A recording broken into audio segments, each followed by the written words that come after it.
Let's go. Grandfather Fae. When I'm summoned, create a hungry owl cat in hands. And you summon another Fae, granted +1/+0. So chaotic. What do you mean chaotic? So this is a Battle City card, an Ionia, which is a Fae, which is pretty strong in a battle tree deck. This is so strong in a battle tree deck. Imagine you always had to play something like the Battle Commando for getting a Hungry Owlcat, and you maximum only get like one Hungry Owlcat out of this. And if you were really lucky, you got 2. But no longer, because now you basically get it for free, and the next time you summon it, it's gonna be like 0 as well. Also, if you have the mayor on the board, it's gonna be reduced, this one as well. Also, you can get this one out of mayor as well, and from Loping Tusco. This is a huge tree buff. I believe it or not, in any other deck, I think it's gonna be like kind of like I'm gonna try out the Hungry Owlcat Icewall Legacy, unless it's nerfed. So this is a huge tree nerf. Buff, I mean. I think that's how it is. Oh, damn. I have... Wait a moment. That's not very good. I'm not doing it perfectly. Alright. Can I like put it in next? Oh, there's an X there. Okay, sorry. Didn't know that. Okay, the next card is again a Fae. So far, all the Fae cards doesn't seem like too strong, too good. But I suppose this is gonna be the last Fae cards in the game that's gonna be added. They might as well add in the future, but they are gonna be like just 1 or 2 cards added with some spice from another combination of new champions. So we have Blast Cone Seedling, Give Me Barrier this round, or Grant Me Impact. So this is basically another Ionian region and Battle City. Again, it's good for the battle tree, but it's basically kind of like 2 mana 2/2 barrier. It's kind of like you can hit for 2 damage. That's all. Or Grant Me Impact, which is always gonna be the best choice, because why would you need the barrier? Or you just kind of like place this, and for a blocker with barrier, it's an optional thing. It's an okay-ish card. It's an okay card to get from a mayor. I think it's just an okay card. I'm giving this card a 6 out of 10. 6 out of 10. The previous one I'm giving 7 out of 10. Meh out of 10. The fake cards feels okay. Not too strong, not giga weak. Firm, C+. The thing is, all the new cards that are released in this expansion are C+. Basically C+. Sorry. Might as well kind of like reduce my voice, because I feel like I'm always in the reds and kind of like yelling. Feel like it. It's a 6 out of 10. I don't think it's good enough for me to, you know, put it in my deck though. Right, next card is the Gleaming Lantern. Each round, the first Fae you play costs 2 less, and it's Battle City only. First impressions, very OP. 5 mana value on turn 3. It has a potential, like, you place this card, you place the previous card as well, get 5 mana value with 3 mana. I suppose it can be like can be pushed for going wide super fast, and make a thing like Yordles in arms or anything like that. But it's basically, the body is absolutely perfect. 3 mana 3/3. I don't ask for anything else. Only thing that I think is gonna be like kind of problem is we don't have enough Fae cards. If you play this and your deck is not full of Faes, only just couple, because you just need a couple ones, then this card is useless. If you run just the Fae decks, then you might run into problems that Fae is not strong enough. I suppose this is gonna be like you play this card and play an Hungry Owlcat in a Iceborne Legacy deck. I think this is gonna be like included in an Iceborne Legacy deck. Not sure if it's gonna be tier 1, but tier 2 definitely. I'm giving this card a 7 out of 10 for the flavor, and also because how Fae is actually kind of like currently in the States. I don't think it's too good. I don't think it's gonna be OP, no overtuned, nothing. Not like Bandle Mayor, because the Mayor literally has like 20 support cards, 20 cards you can reduce. This one has only less than 10, so I think it's gonna be like kind of an okay-ish card. 7 out of 10. You say Lantern is overhyped, yes you can get swing turns, but Fae cards aren't the greatest, but unlike Mayor, you aren't generating cards to not go too negative in CA. Exactly, that's what I'm talking about. Like, this is kind of like overhyped, but because the people overhyped it before, they knew that they are not going to be adding any more phase. That's the reason I think this is going to be like kind of like an okay-ish play. Also, in a deck with Yumi I think is Fae. I think it's going to be like play this on turn 4 and get free Yumi. I might be seeing some play. Still going to be giving 7 out of 10. It's just each round though, which is already a nerf version of Mayor. Okay.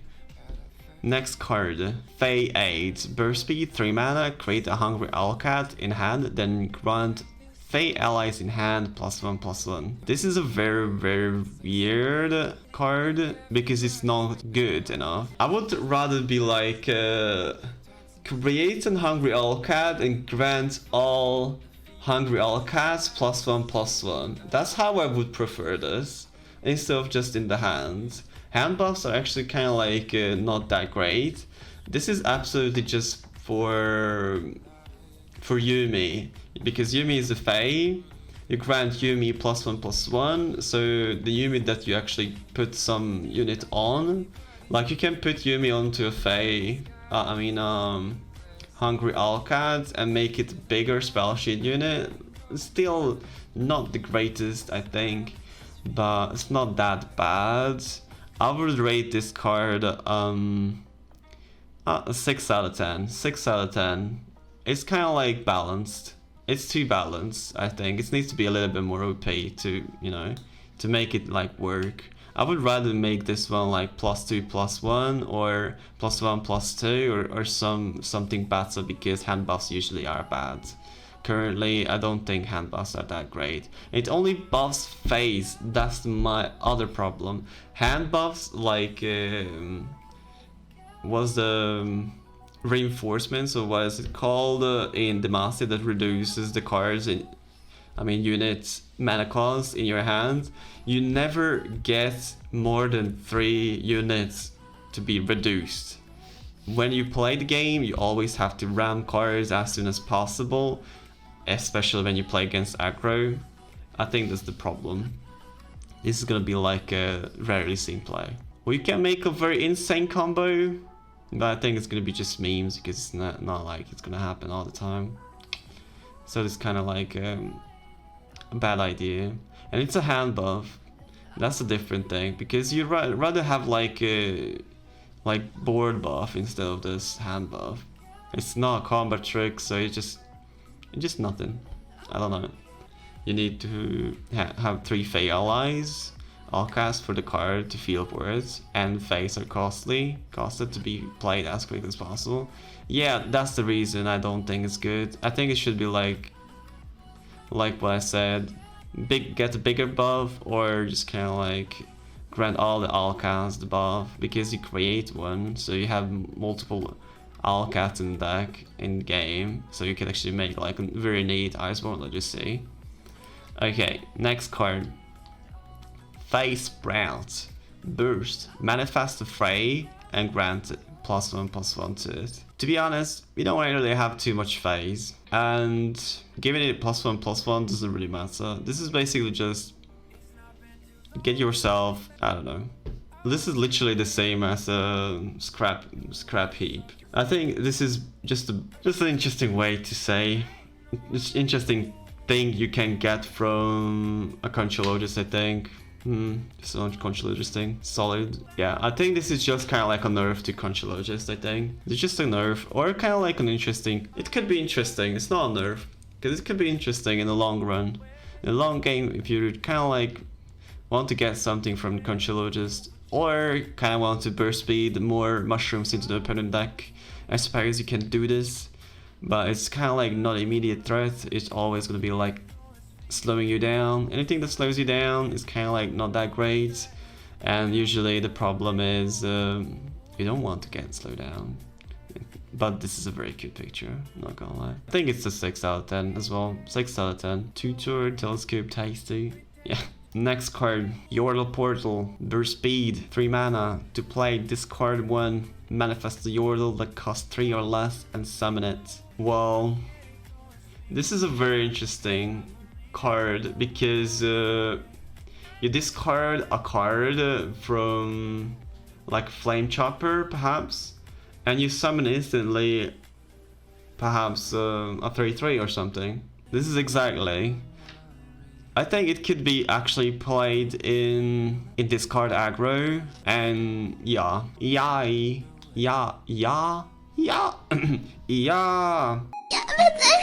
Okay, sorry. Yeah, it's actually very versatile. Only in that type of decks, it actually fits very well. Not sure about others. I think this is designed just to place it into Yai deck, but Yai is already so strong. It's one of the best decks. It's tier 1. I think it's gonna be like making this one perhaps a little bit better, but I'm not even sure if it's gonna be like necessary. But it's kind of like very good because you can make cards pretty much faster. I mean, you can make a pretty much faster board.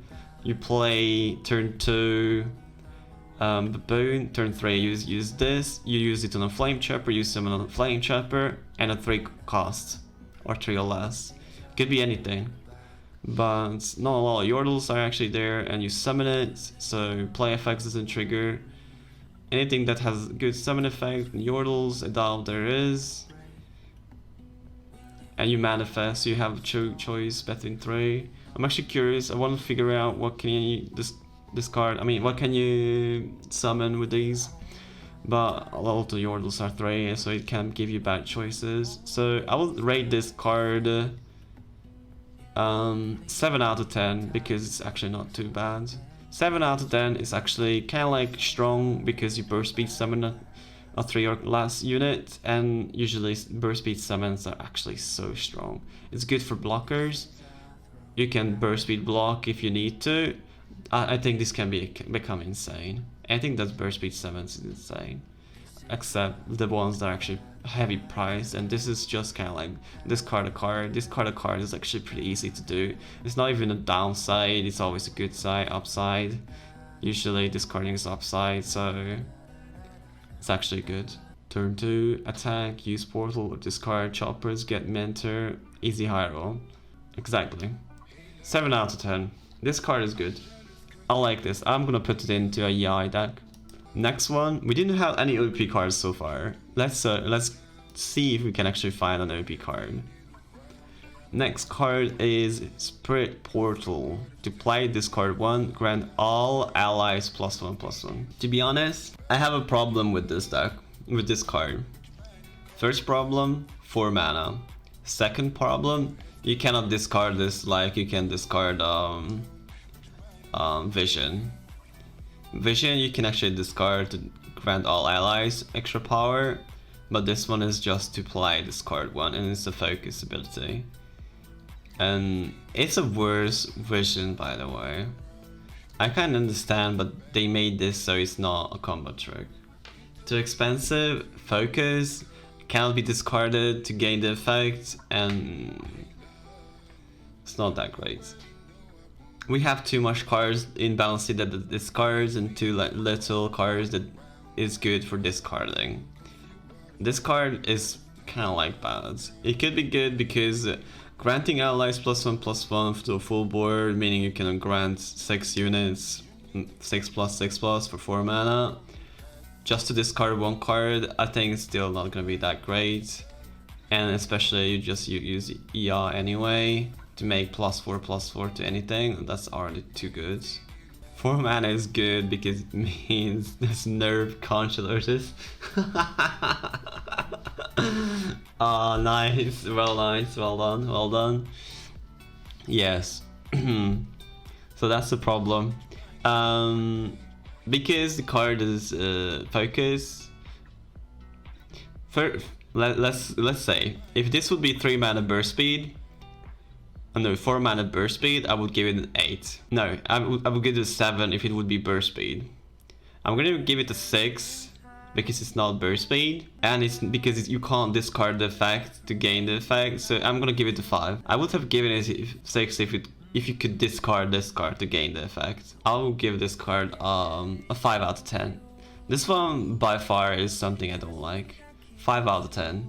Anything with focus and buff cards is actually always bad. You can take a look at the card in Target as well that was released with Pantu. The more enemies they have, the more buff you can do on your card, and nobody uses that spell because it's just terrible. Well, hell, doesn't even matter at focus speed? No. Why would it matter? You can actually matter, you know, because your units might survive, but it's not a combat trick. We need more combat tricks if you want to make this game like better, and that's not a combat trick. Okay, now this is a good combat trick, and this is by the way one of the most OP stuffs in the game for Bandle City, because they don't really have any buffs. And this is 3 mana burst speed, give to allies +2/+1 this round. It's a reverse Stand United or whatever that card is in Target that gives 1 +2, which is not that bad, but nobody uses that. But this is completely the opposite. This is more of an aggressive play rather than a good play. I'd rather have health instead of power. A bit too expensive. It is not too expensive. You give 2 allies 2 extra damage. I think this is gonna be like very good in an aggro deck. I could possibly think this is gonna be like in the new Bandle City aggro with Gnar, 100%. Let's see. You can use it on Teemo.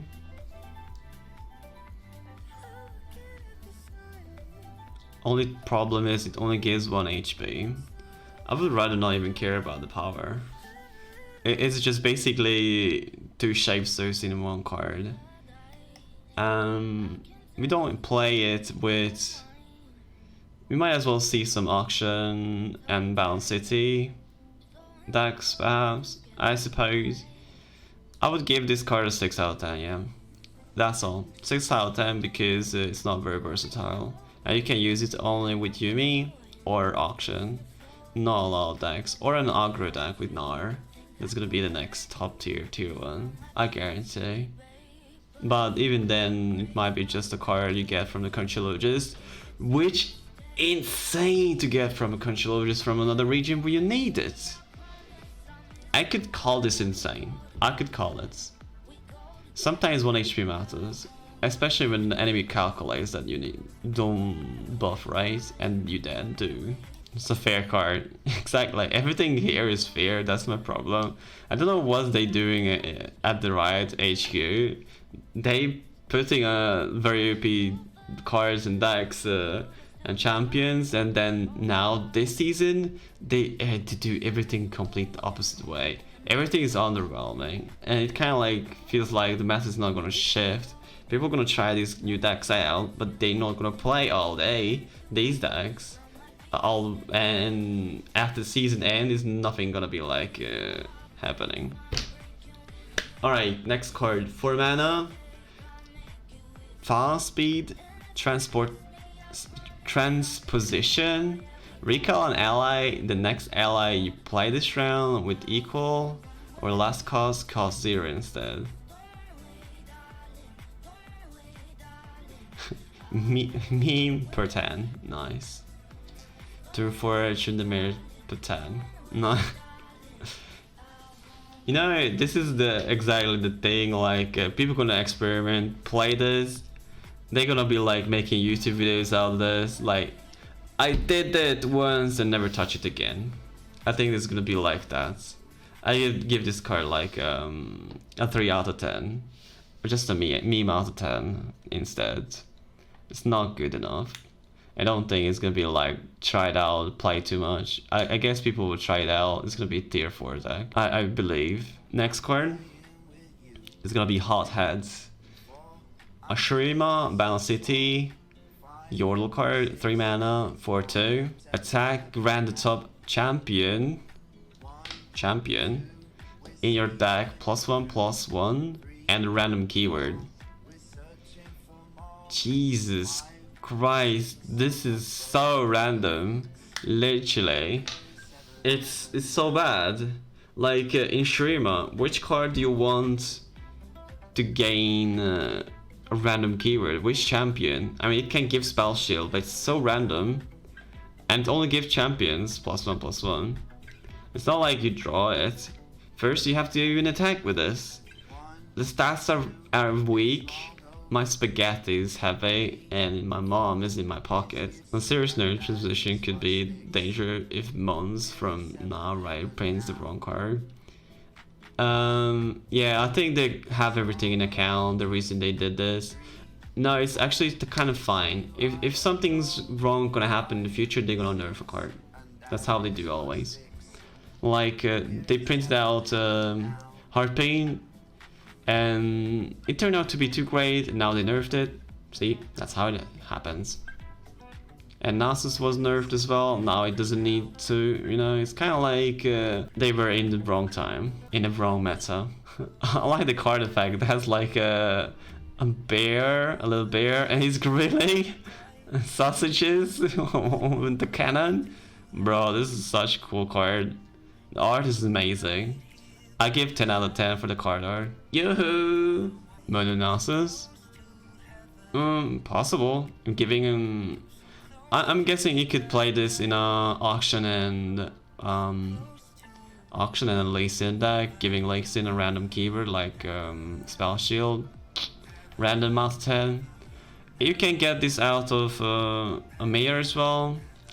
You can summon this card with discard a card and summon a random 3 or less cost card, Yordle. With that, I think this card is like, let's say, because of that card, it's gonna be like 6 out of 10. 6 out of 10. I'm giving this card a 6 out of 10. 2 random out of 10. Yeah, 6 out of 10. It's a solid. I would give it 7, but then he needs to have like 3 HP, like Mercer's Hunter. I think 3 HP wouldn't be actually that terrible for this card. It can be just easily removed. Okay, let's go. Next card. The Fae support cards. A Fae, 3 mana, 2/2, quick attack. Mushroom Ring. When I'm summoned or round start, give me power this round equal to the number of other allied Fae in play or attached. 3/10 bad. Garbage but cute, pretend. Nice. Cute but 10, yeah, exactly. This is just basically the next chip. Everybody's gonna be like, yeah, it's so cool, nice. Everybody's gonna be forgetting it. Well, it's Ionia as well for some reason. In Ionia, how would you play this card in Ionia? I mean, you already have 1 star. Okay. You already get like +1/+. No, wait a minute. Give me power this round. Oh, it doesn't give health, it's just power. So this is just becomes like a 3 mana 3/2 or 4/2 or something like that. Maximum. Every single time. It should be summoned or attack. Grant me instead of like, you know, this round only. I think this is just a garbage card. Yeah, I'm gonna give a 4 out of 10. The fact this is a give this round, not grant, kills the little chance. You know, there was one card where every single time you recall a unit, gain 1 power. This round, I think. There's a reason this is not gonna be working. They already did something like this before. I think they're just gonna do this every single expansion, just gonna put like some random cards in there nobody gonna play. And just pay for that little art, and everybody just kind of like, I want to buy a plushie like this on an avatar. Possibly it's gonna be like an avatar like this. 100% guarantee you, in the next expansion there's gonna be an avatar. you can purchase in a bundle. Okay, next one. We have Quick Will. With the attached keywords, a fey card, a book, a parchment, sorry. 2 mana, 1/1. Buff a character with quick attack and +1/+1 for 2 mana. The stats are weird, but you can give anything quick attack for forever and you never lose this card. This is kind of like some of the insane cards. But imagine, you run out of cards you can place this on. You place this one, it's gonna be 2 mana 1/1, quick attack. It's Bandle City only, the saddest part. But it actually is a quick attack. But most of the units that already have a quick attack already doesn't need this one.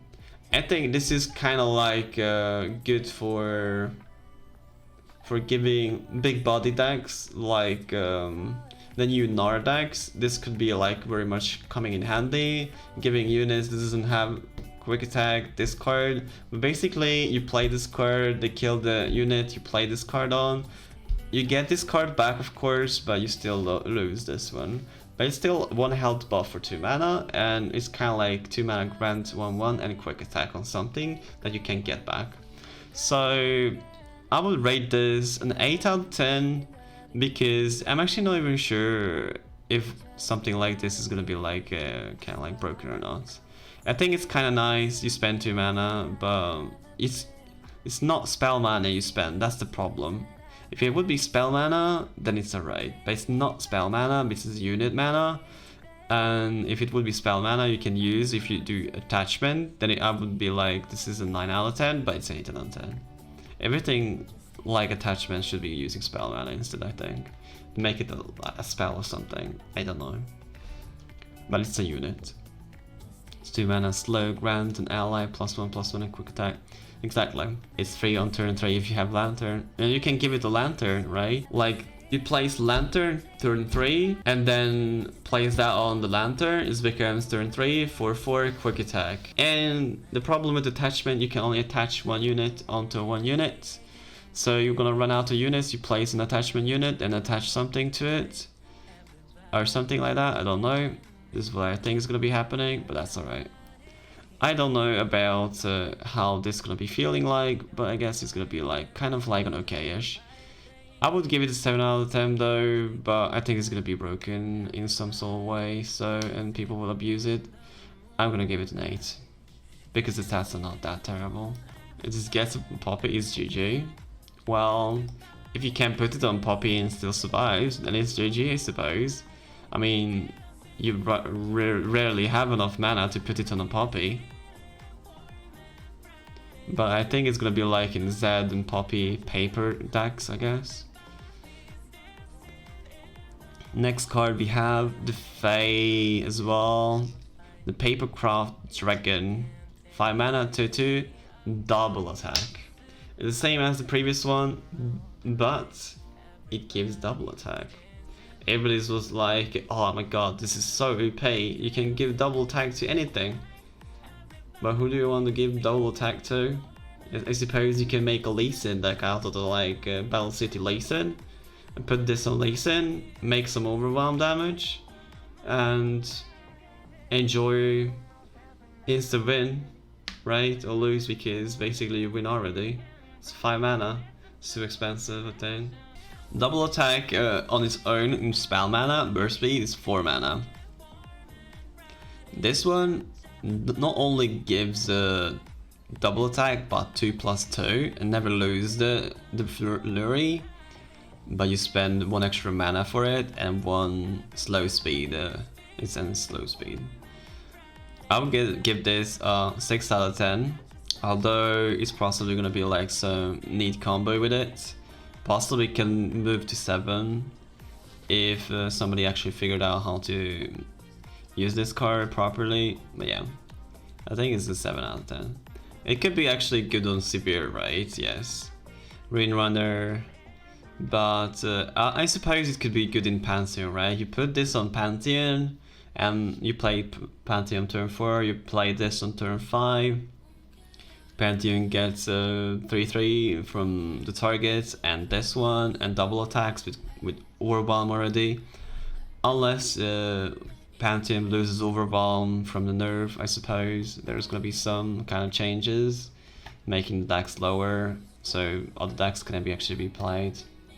But yeah, 10 out of 10, 9 out of, wait, 6 out of 10. I'm having different numbers in my head. Let's go, next card. Where is this? Hello? Hello? Alright. Faye. 4 mana, 2/1, Rainbow Fish. Rainbow Dash. Okay. It has Elusive. And it is attachment. You spend 4 mana for an elusive and 2/1 buff, which is garbage in my idea. How could you do this card? How could you make this one better? Toxic design. It would be toxic design if it would be like 2 mana or 3. 4 mana is too expensive. Elusive, they said. I suppose you can give like Severe Elusive or Pantheon Elusive. I could think about this as an optional card. You put this on a unit, they cannot silence this, and it's always going to be elusive. So if you want something to have permanent elusive, I believe this is going to be like not a bad idea. Combine brown. Why do you want brown to have elusive? Quick attack as well, or any of these extra buffs though. Anyway, interesting way to give units extra keywords, but I don't like it. Okay, these were that.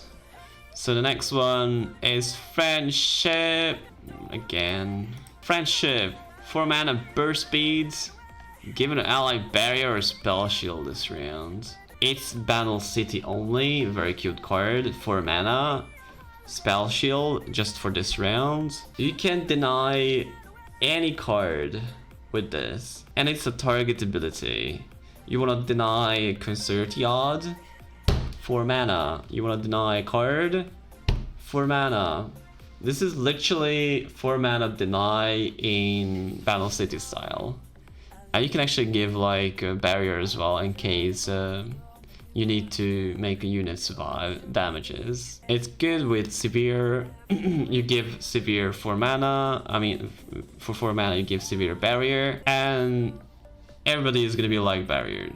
Frankly, slightly better version of Bastion, which saw almost no play. Bastion sees some play in Pantheon nowadays, and it sees some play in Zodiacs, but that's a different card because it gets permanently spell shield and +1/+1 as well. This one doesn't. This one just gives it for this round. It's just a combo trick. So this is a little bit worse version of Bastion. I think this is gonna be like a very solid card played in an aggro deck, or not aggro deck, I mean in a combo deck and some control.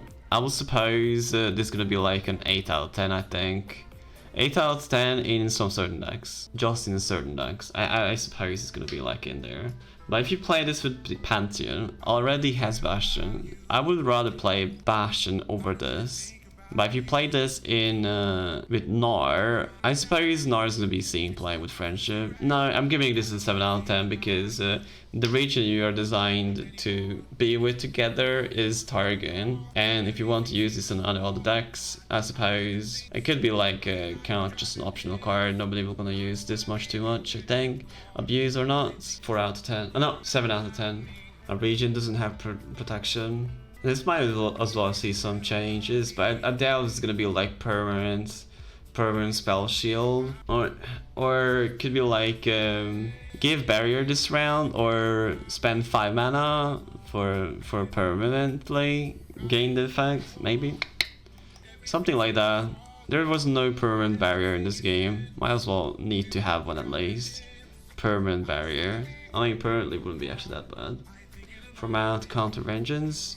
Yeah, but you know, spell shield can be countered like with Wild Feast, but still, it's actually very good. This is a good way to save your Manatee, the big one, the big Giga Chads, Manatee, that minimers your units. Right, this card I actually kind of like. Give it a 7 out of 10. People play French it for a week, then drop it. Perhaps. 7 out of 10. Might as well see play. Okay, next card. Yordle, 4 mana, 5/4, Spell Shield. Scholarly Climber. Climber? I don't understand this card. It's a target card. So the card to get off Mayor. Oh yeah, it's true. If you're missing target, you're just gonna play Mayor, turn 3, 5/4 with Spell Shield. It's ain't that bad. It doesn't do anything specific. It just kind of like has Spell Shield. Can be killed by units, trades, which is most of the time the case. It's bad against dragons. Never main deck. 2 out of 10. I mean 3 out of 10. 3 out of 10. No, 4 out of 10. Let's give 4 out of 10 because the stats are actually not that bad. 4 out of 10. Not main deckable card. I mean, you can main deck this. It could be good in a Tristana deck, by the way. Tristana? No. 4 out of 10. There are too many good cards that can actually trade off with this and buff decks, and that's all. Although, yeah, I will still go with this. Nothing else to talk about that. Alright, the only fated card that's Battle City only. The first time we see fated in a different region, and that's the only one. 2 mana, 2/2. Nexus Strike. Draw a spell that costs 3 or less from your deck. I suppose it doesn't say. Battle City is holding this card back. This card is excellent. The design is good. 2 mana, 2/2 instead of like 2 mana, 2/3 like or 1 mana, 1/3 or something. It's a 2 mana, 2/2 fated card. It's actually not that bad. You can buff this one up. You can always draw cards with this. It's Nexus Strike, which is actually hard to achieve, I suppose. It's actually not bad.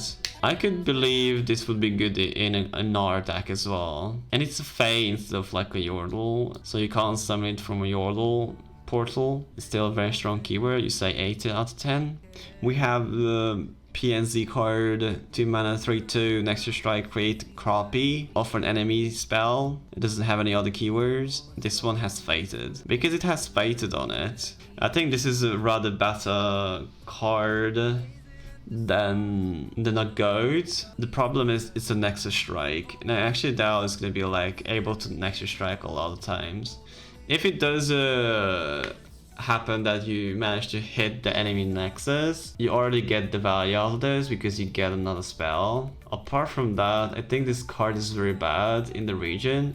I doubt it's gonna be ever played with Pantheon. I could think it's gonna be played with Pantheon, but apart from Pantheon, Yumi combined with anything else, and I think it's kind of like it's a guaranteed inclusion. I would say this card is 7 out of 10 because of the region. If it would be Target, I would give it 9 out of 10. Target would be 9 out of 10, but because it's Battle Cities, I'm gonna give it 7 out of 10. Almost 8, but I don't doubt it's gonna be like 8. Might be wrong, but because Bandle doesn't really have too much buff cards, I think it's gonna be like kind of a no.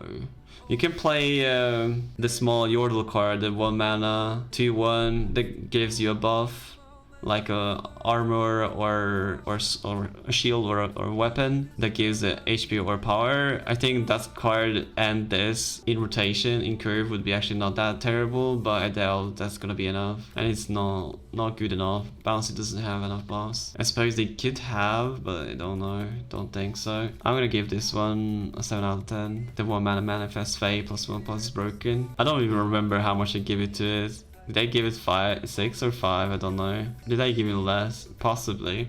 I'm recording this, so I actually upload it, and if you can like curious of what my options are about these cards, you can check it back. And I'm actually kind of like curious about it as well, because if I upload it and the meta is gonna be changing quite a lot, and some cards are said garbage is gonna be played, and I will be very surprised if that's true. But I might be wrong. Okay, let's go next. We have Yumi. Let's go Yumi first, then the spell. Yeah, I kind of feel like that way as well. Okay, next card, Yumi. Fae instead of Yordle, I suppose, yeah.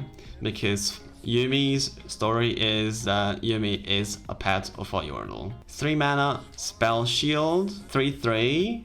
No, wait a moment. That's the level up. Wait, it's not good. Sorry. This one is 3 mana, 2/2, attach. Realm start, grant the unit I'm attached to, +1/+. Otherwise, grant me +1/+ instead. So you can play Yumi, and Yumi gets +1/+ every single time. Or you attach Yumi onto somebody and they get the buff every round start. How many times can you trigger this? I think it's kind of like you can trigger it once or twice. It's pretty hard. I have 2 weeks to react to this video. That's exactly right. Yumi never levels up if you aren't playing Rally or Scout. So what matters to level 1? No, you don't understand this. I, or the unit I'm attached to, have attacked 3+ times. You don't have to do it at once. Or I'm not sure the way it actually is written. I don't have to see it. So if the first Yumi actually struggles to do the level up, the second Yumi can do it, right? Because it's not like it's possible to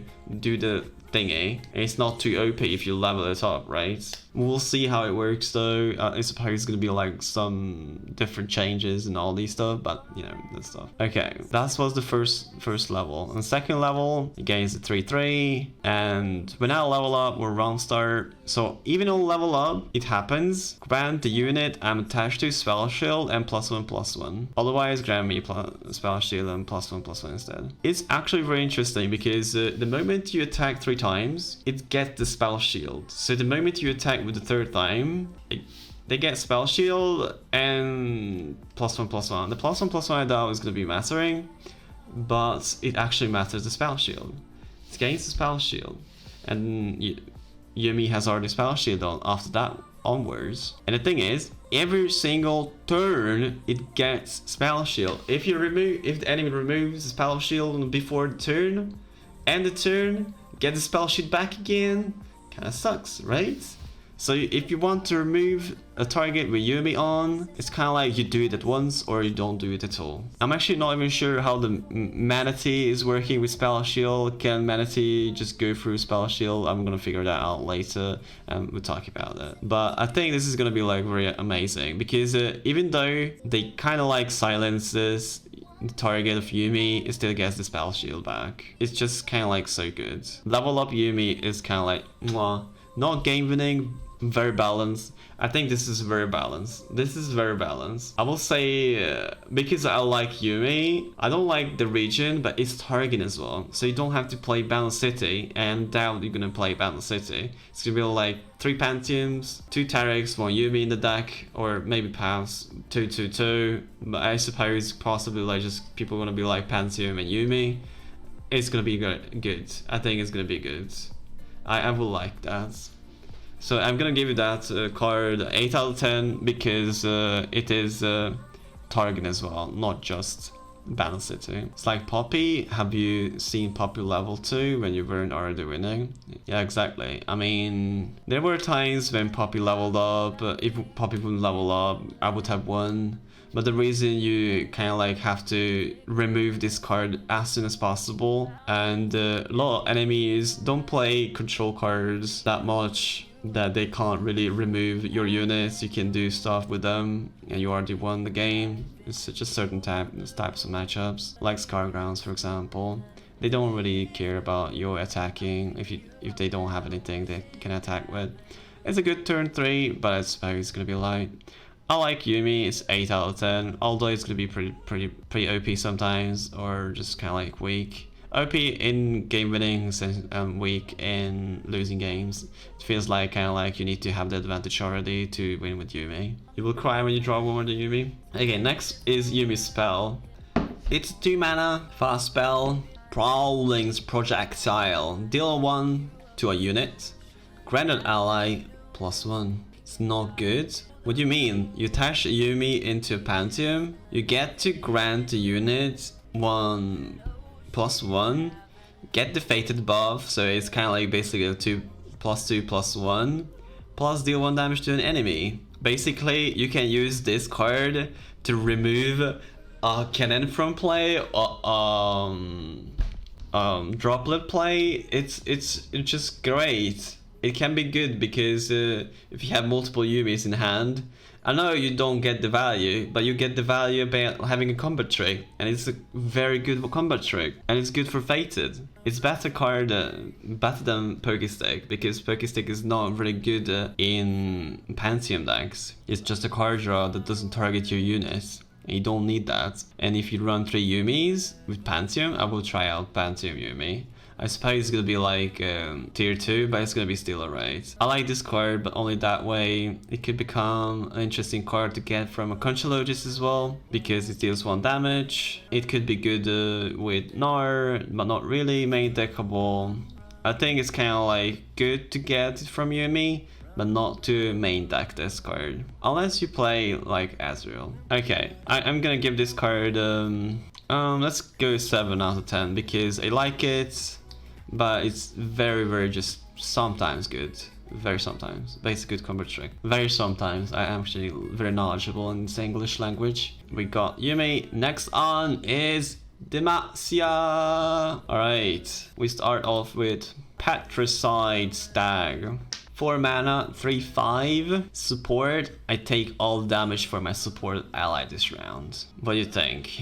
I mean, yes, you're right. You can add Yumi in Lee Sin Zoe instead of... No, I don't know if that's a good idea. I mean, Zoe's still better in Lee Sin because Zoe generates spells, and that's the only reason Zoe is there. And if Zoe's level up, you just kind of like won the game already. It's fine. Alright. Petrocyte Stag. I take all damage for the supported ally this round. Play this card. 3/5. That's terrible. What it does is terrible. Basically, if you want unit to survive, you don't play this. You'd rather play something else. I suppose it's a support card. It's a support card for... I don't know what this is support for. I don't get it. It's just... I don't know. I don't understand. I'm gonna give this card because I actually don't know what I would kind of like play this with. I'll give this card like literally 4 out of 10 because stats are right, the fact is okay, it could be actually good in some plays. I just don't know what. Shen better, exactly, but you don't have to play Ionia then. Shen is actually good. Shen is a good strong champion. What happens if you support Kalista? Well, then what Kalista is combined together with doesn't take the damage, right? So it doesn't die. So the ephemeral stays and attacks as well. So you use this, you have this, and support Kalista, while Kalista summons a unit. Kalista doesn't take the damage, and the ephemeral unit are bound together and they don't die. And yeah, I don't think this is gonna be seeing play. This is just kind of like filler. Next card, Durand Architect. 3 mana, 1/4. Support card. Balance City seeing some support cards. I actually kind of like thinking about like they don't really have that much. Get my supported ally +1. I mean +0, +2, and Formidable this round. It doesn't have Formidable, but it is a 3 mana 1/4, which the stats are terrible. If you put it on a brown, it can become a dangerous game. Or if you play it on a ram, a battering ram from Noxus, it can become a game-winning card. There's no other cards currently that gives Formidable, and I think it's kind of like a combination. You can actually do... It's a meme card for that purpose. This card could be played in that kind of way, I think. In Freljord, I suppose. I'm giving this card like in creativity an 8 out of 10, but as in the playstyle, I think it's gonna be like some kind of like 6 out of 10. It's just kind of like balanced. I don't think it's gonna be like that overused. 6 out of 10. Giving Formidable to cards that actually have big HP already is just very weak, but sometimes you kind of like need it, but or want to do some combinations, but all the Formidables already have Formidable, so it's just kind of like okay-ish. Hey Carter. Okay, I give 6 out of 10. Let's go 6 out of 10 because I don't know what to think about it. And 7 out of 10 for creativity. 6 out of 10 as in strength, as in gonna be used or gonna be meta or anything. 6 out of 10. Next card, Durand Sculptor. 2 mana, 2/2. When you summon an ally, grant it +1/+0/+1. It's a weaker battlesmith, and it gives health instead. This card is massive in Formidable deck, but it is not seeing too much play in any other decks. Giving health is not that great. This card is not in Scouts. This card could be seeing play in Scouts, in Village Water, where you play a card. It's kind of like a card that has basically printed on a Scout, a Ranger's Resolve, and 1 HP. I mean, it's actually quite good if you think about giving 1 HP to unit you want to give HP. You play this. Next turn, you play Misfortune, 3/4. Next turn, you play the Novori Islander. They're gonna become like 2/5 and a 2/2. And after that, you play Quinn, 3/6, and a 2/2 with Scout. Nice. I suppose you can make this work. This can be actually kind of played in multiple decks. I'm gonna give this card an 8 out of 10 because of that reason. Unless Scout's gonna be nerfed, this card is gonna be like not that bad. It could become good, but because it doesn't give power, it's not that great. But it could be actually good in some other decks. Or you can play this next time you play the Vanguard, the 3/4, and it becomes a 3/5. It's all in all, it's good stats. Stats are right, and granting health is actually good for Formidable. 8 out of 10. I like this card. Next card, Durand Protege. 3 mana, 3/2. Stats are awkward. Play. Granted ally, +1 and tough. So it doesn't have the buff already that's needed. I mean, if you count all this, it's kind of like 3/3 with tough. A 3 mana 3/3 with tough is actually kind of like not that bad. But for one thing, it doesn't give it to herself. It gives it to somebody else. This could be good in a Pantheon deck. Nothing else. It could be good in Formidable as well, by the way. And it's a good fearsome blocker. And because everybody's like complaining, we don't have fearsome blockers in that deck. What do we do against spiders? This is what you do. So that's the reason you have not just Formidable, you have this as well. Bloodsworn, Pledge lurking. What's Bloodsworn? What is that? You mean this one? Oh, dude. Formidable cards are gonna be running 3 copies of this shit. Bruh. This card is good in that deck. Wow, nice, good idea. I mean, apart from Formidable, this card is garbage. I mean, 4 mana is too expensive, but 3/3? For 4 mana, 2 units? 3/3? Oh god. You can actually give it to somebody else as well. Only giving 1 unit 3/3 and the other one just a 0/3. This card is gonna see insane play then. I think it's gonna be like a very good Formidable and Freljord. Yeah, Elixir is a good combo trick as well. Yeah, I think Formidable is gonna be like 100% with Brown as well, and you know, Brown and Gallio is gonna be the one combined. I think they are kind of like seem like a little bit forced together. Could be seeing like some target as well. I could see this card played in Fate decks and see some play in the Freljord. Alright, I'm gonna give this one a 7 out of 10 because it has 2 HP instead of 3/3. I don't know why it doesn't have 3/3 because it is actually designed for a fearsome blocker, and fearsome blockers needs at least 3 HP. Okay, 7 out of 10. Next card. Next card is Petrocyte Broadwing. Right, it actually carries something. It carries a human. Interesting. Okay. Beeper 10. It's a 2 mana challenger 3/3. Exactly. 2 mana 3/3 challenger. Let that sink in. Imagine combining these cards with Ionia and have denies, have twin bicycles and all these things, and you just kind of like use twin bicycle on this and it immediately does 6 damage. Wow. For 2 mana you do like 3 damage. Or just throw chance makes extra damage. This card is kind of like a must play in that deck, of course.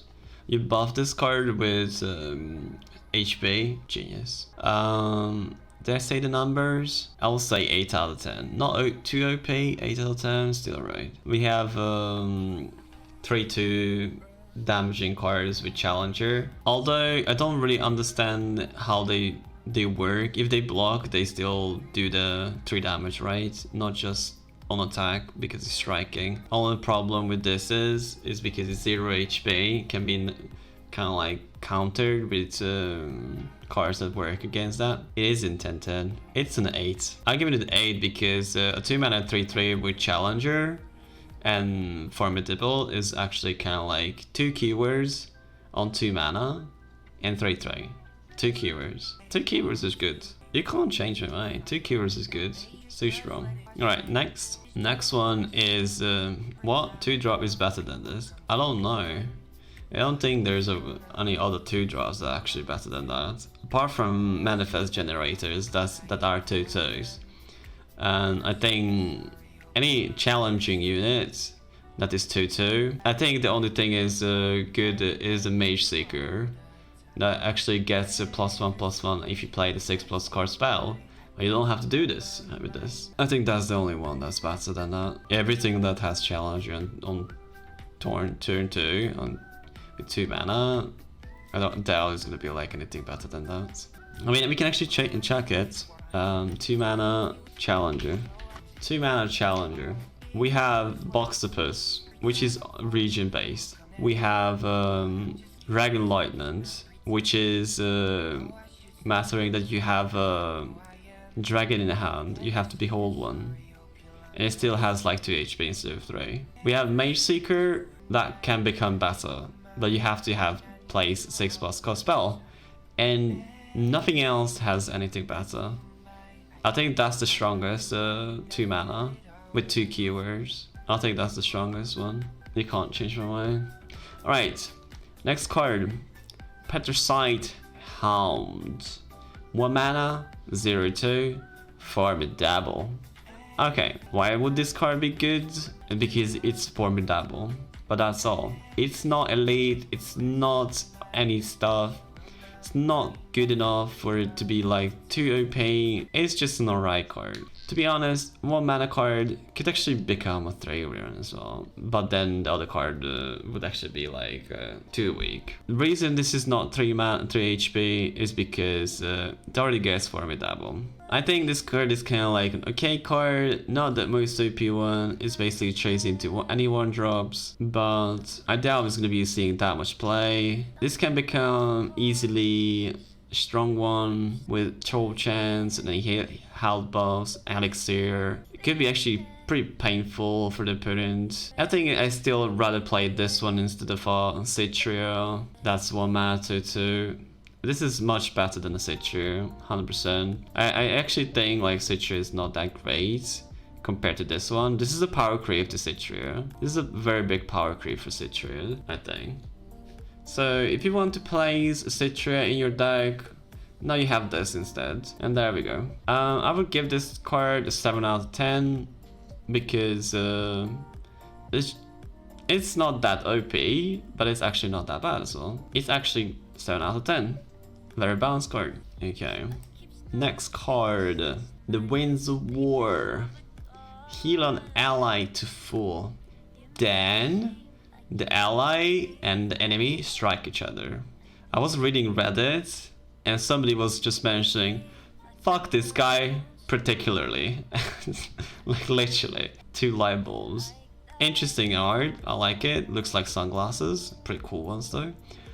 And it's a slow speed spell. For slow speed, what would you do? Would you use this card instead of like the single combat for the what is it? The dragon one. I don't remember now. Good for Soraka like this. Soraka, excellent. If you want to make a Soraka deck, you know, I think it's gonna be like an excellent card. Soraka builders, mwah. Soraka memers, yes, it's actually kind of good. Now I actually forgot what I was looking for. Oh yeah, no. That's how it is. If you don't know what you were looking for, just look at the card again. Demacia, Shuffling Strike, that's what I'm talking about. This is more of a combat trick. It's exactly specific to dragons, but this one heals as well. That's the different part. It heals before attacking, not after. Is it good to use this one? It's a 3 mana, heal an ally to full, and then strike it.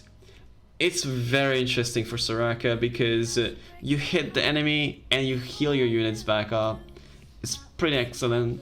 I do like this. Might as well see some Soraka meme Demacia decks.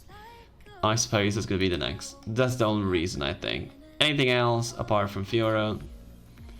Yeah, I don't know. I don't think so. It's better Cataclysm in some decks.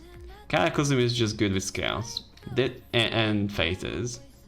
This is not bad for Fates as well, but it's like a single combat as well. And I would rather have like Shuffling Strike. I mean, it's good to heal your units if you damage them, but there's not a lot of damage cards to heal you.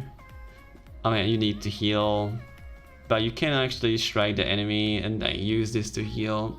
So I kind of like this is a versatile card. I'm not even sure how to think about this. It's probably good with Formidable. I guess people will play this in Formidable, but people are just gonna try this one out and then not play it and just go back to single combat because single combat is just good.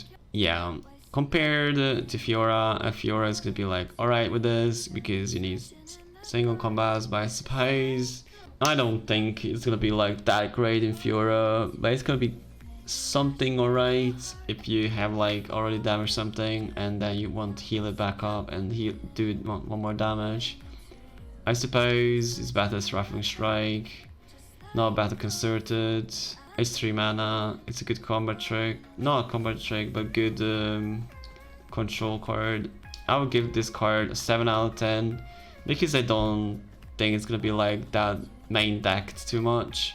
Only just in some meme-ish decks, not in meta decks. If there's gonna be some meta decks with this, I might be wrong then. I doubt there's gonna be some meta decks with this. One, you can actually have one in a Pantheon deck perhaps as well, because why not? You can heal a dragon to full, and then, you know, most of the time your dragon's already damaged and just heal it back up.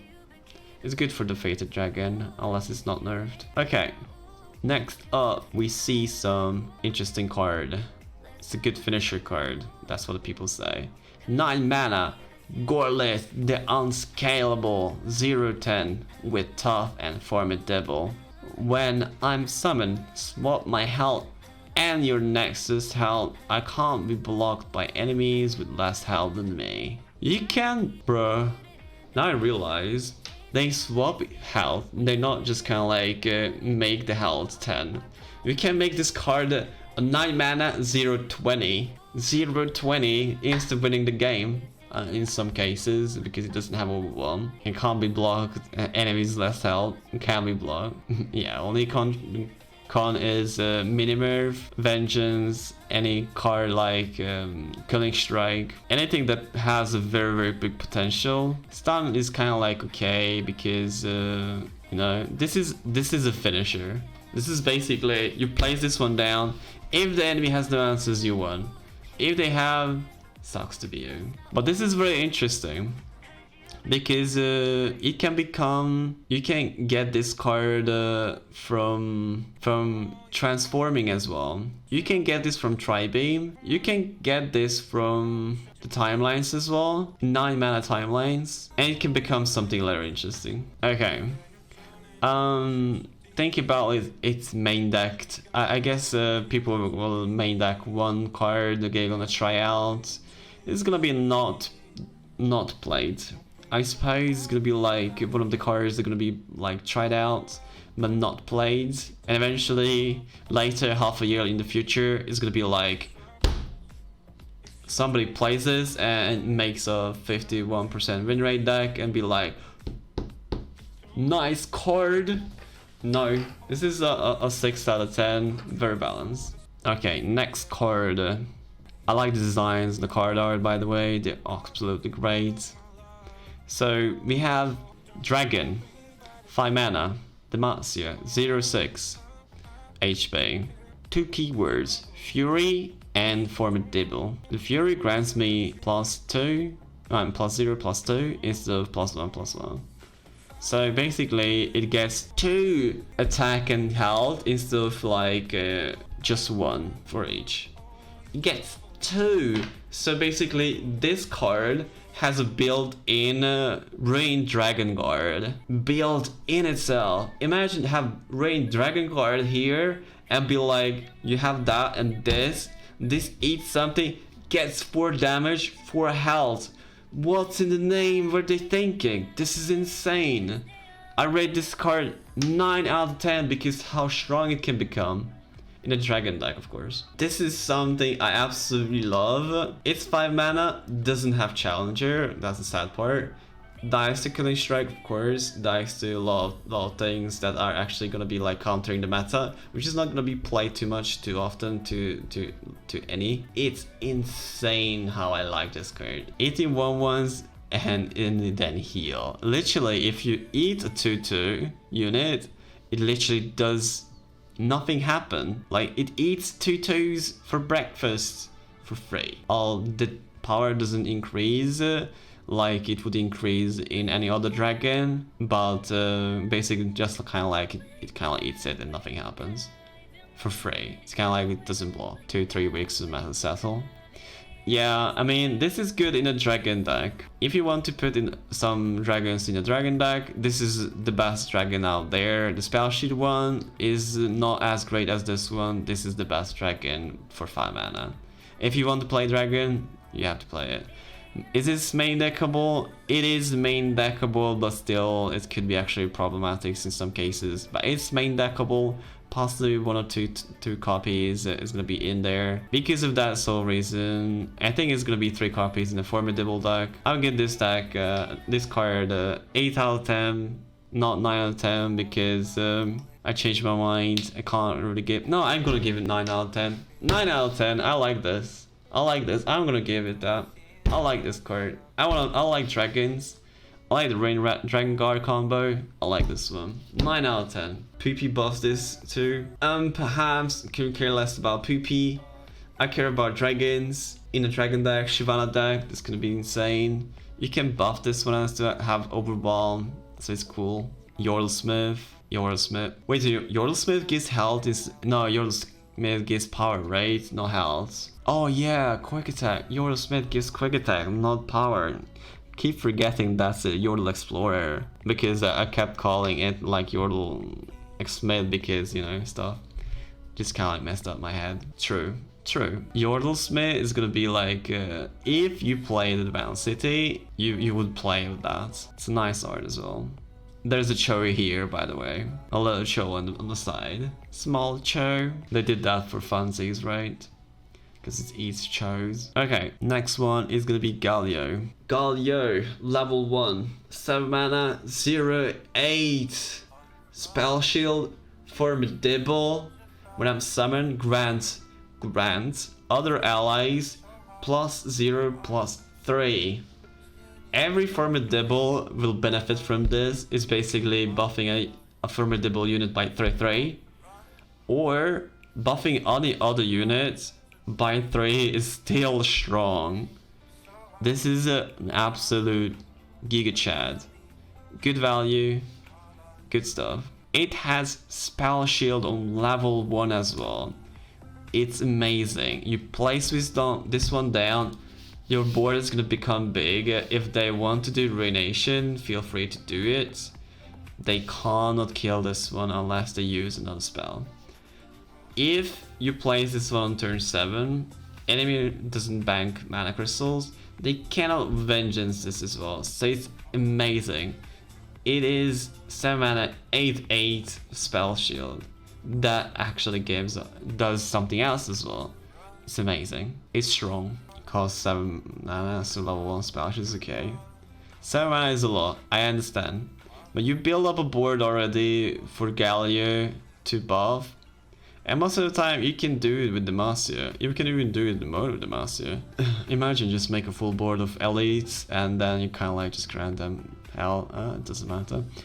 Anyway, I think this card is literally godlike. Level up is round end your allies have plus 15 health total, which is insane amount. Insane. I don't think you can even do that. The same thing, I felt like Viego kind of level up before I actually kind of like played Viego.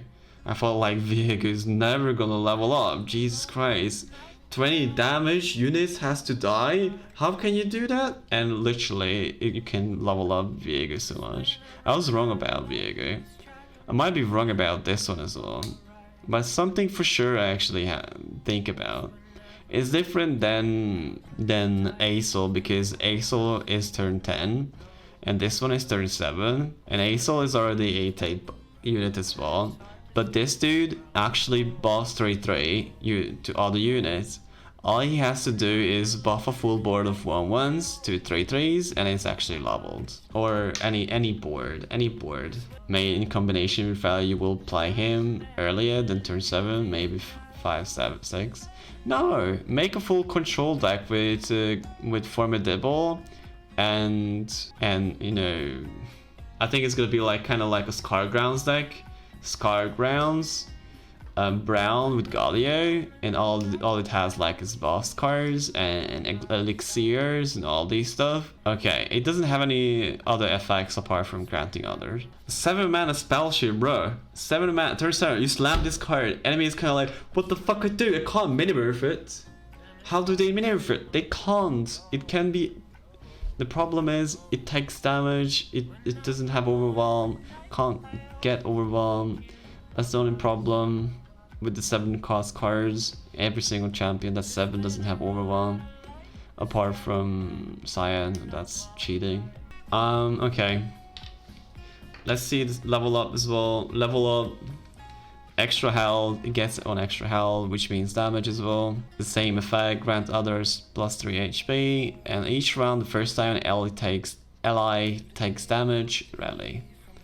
This is very weird because I don't know if you really want that much rally, but I suppose it's gonna be like you level up Gallio, you want to rally as soon as possible to finish up the game. So this is kind of like a finisher, and yeah, you have to immediately attack with the boar, because the enemy just kind of like pokes your units into rally. I mean, it still sucks even if you're like having the attack token and they ping your unit because you want to go wide.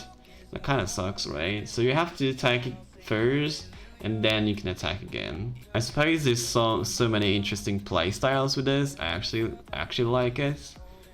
It's an alright stuff. Or play it with the Swaparuni deck. Udyr.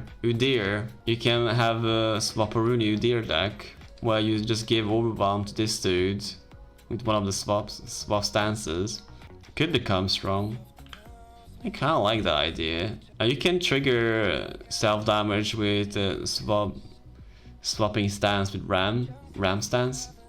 Ramstein comes down and threatens to level, then you are already lost the game. Not really. I mean, perhaps yeah. I mean, you play down, then you threaten the lethal. I mean, threaten to win the game, I think. I think Gallio is kind of like an 8 out of 10 for me. It's very strong. I like Gallio. Gallio is kind of like gonna be one of the interesting games, although it can be removed with certain decks and stuff, but it's alright. That's how things are. All the Power Rangers is aligned. Power Rangers. Yeah, and basically, how do you remove this? You place this one down, enemy is kind of like, oh, I need to poke it and then vengeance. Right, you lost 2 cards already for just 1 card, and you already give to all the allies 3 HP already? Bro, You have like literally full board, you play with anything, you just give it 3 HP and they're like, how do they remove this now? This board now. Unless you have like Ruination, you can't do anything. This just makes a very huge board. And this region is actually good against like Eluse as well, because they have Sharp Sight. And you can actually buff that as well. And hence, we're talking about buff. Gallio's spell is Shield of Durand. 3 mana burst combat trick. Granted ally +0/+3 at the round start next turn. Grant it +2 as well. So it's total 5 HP, but only 3 at first. So if they remove your units, it doesn't get the 2 later, which is fine. Giving 3 HP is kind of like granting 3/3 to a unit and 2/2 later. This is insane in this deck. Not sure about in any other deck. I don't think it's gonna be like that great. Maximum in Fiora decks, because Fiora just wants to come back to the meta, I suppose. It's good buff for dragons, for Fated. This is gonna be like an excellent buff, I suppose. It's an alright card. It's a very alright card. I could give this an 8 out of 10 as well. 8 out of 10 for the boat stuff. I like both of this. This is too strong, by the way. Imagine you want to kill something and they're just like, no. Imagine you just kind of like use a twin bicycle and he's just kind of like, no, I have the Shield of Duranda. You know, Duranda. Okay, 8 out of 10 for the boat cards. Nice. Next card, we are talking about Freljord now. Almost halfway through, sorry, it's kind of like this today. Alright, next card is Tusk Speaker Overwhelm with 2 mana, 3/2. Play effect. Deal 1 to all Nexuses. All Nexuses. All, even Nexus in Boreal and Tundra. Every Nexus, even the club that is called Nexus in my next town, everywhere, all Nexuses. This is kind of like indicates like there's gonna be like a 2 versus 2 again or something. The question is, will Formidable bigger than Wireflame? They can have both. Why not both? Amazing 2-drop. It's a 2-drop. It has Overwhelm for some reason. Like, it doesn't even need Overwhelm, but it has it. It's a 3/2 stats, which is kind of like an okay stats. And the reason it's kind of like insane is because you play this on your turn while the opponent has the attack turn. Next turn you attack with this, guaranteed hit Nexus damage. And you plan on doing that. Literally, you play this on your turn where you can't attack. Literally every single turn you deal damage to the Nexus, which levels up your characters. This is too strong for that particular sense. Although any other reason I think it's not that great, but deal 1 damage to the all Nexuses is the reason this is an insane card. It's pretty bad against aggro because you just kind of like slow yourself down, deal damage to yourself. But it's gonna be totally worth it playing against any other decks, I suppose, because this card is kind of like pretty OP compared. I give it an 8 out of 10 because of what it's supposed to do. It does it very excellently. Right, it does Dance of the Tusk. I'm actually hoping there's gonna be some music as well, like do do do do boom, and something like that. Kind of hope it's gonna be some amazing OST or something. 8 out of 10. Let's go. Next card, Bone Squire. 2 mana, Freljord card. When I survive damage, deal 1 to the enemy Nexus. Also 2 mana 0/5, if I forgot to mention. It's an interesting card. It's kind of like good for Squire grounds. It's good for dealing 1 damage to the enemy Nexus. But it's good for blocking small units. I could see potential in this. I would suggest maybe this card could be good in the Formidable card that gives Formidable to this card, perhaps as a support. Perhaps I give this card kind of like an option to be like, okay, It's possibly gonna be main decked and tried out for a while, and then people probably not play this. I'm gonna give this a 6 out of 10 because people will play this and then never again. Perhaps it's a 7. No, let's go 6 out of 10. I doubt it's gonna be that powerful, but it's actually kind of looking powerful. With card runs, it would be like, mwah, but you know, kind of have to have it on the board. And it's turn 2, it plays this. Turn 3 is card rounds. It's good on curve because it's turn 2. And enemy is afraid to attack because you deal damage to the Nexus. Literally, I think this is gonna be played. This is gonna be main deck. I'm gonna give this a 7 out of 10. Now I think about this, because you wanna deal damage to the Nexus. You play this one down. You don't need Scargrams. You only play this card just so you can block 2 times and deal 1 damage to the Nexus. So you hate the deck. Well, I got to masters playing a Scargrams deck in a long while. Back in the days when that was meta. I mean, that wasn't meta, but still was good. Playing Vlad and Brown. I think this is actually quite good because it's good in Sejuani and Sejuani deck. Just to level up Sejuani faster. That's all. Nothing else. 7 out of 10 because it's so interesting about how you can actually think about playing this. Next card. Mammoth Ranger. Now it comes with these type of stuff. Mammoth Shaymin, sorry, it's first this one. You play this one, that's not main deckable. Gangplank is gonna be a thing, but it's gonna be like less allergen stuff, so less plunder. I don't know, perhaps. Right, I don't like particularly these type of things with transformations. 6 mana, 4/4. Over 1 doesn't do anything at start. If you are like playing this for a blocker, it sucks, but it's okay. It's okay, it's fine. Round end, if you damage the enemy Nexus this round, transfer into a Mammoth Ranger. That's the effect, so it has to survive 1 round. 4/4 barely survives, and the next turn, what does it do? Round start, grant me +2/+2, and it already starts with a 6/6.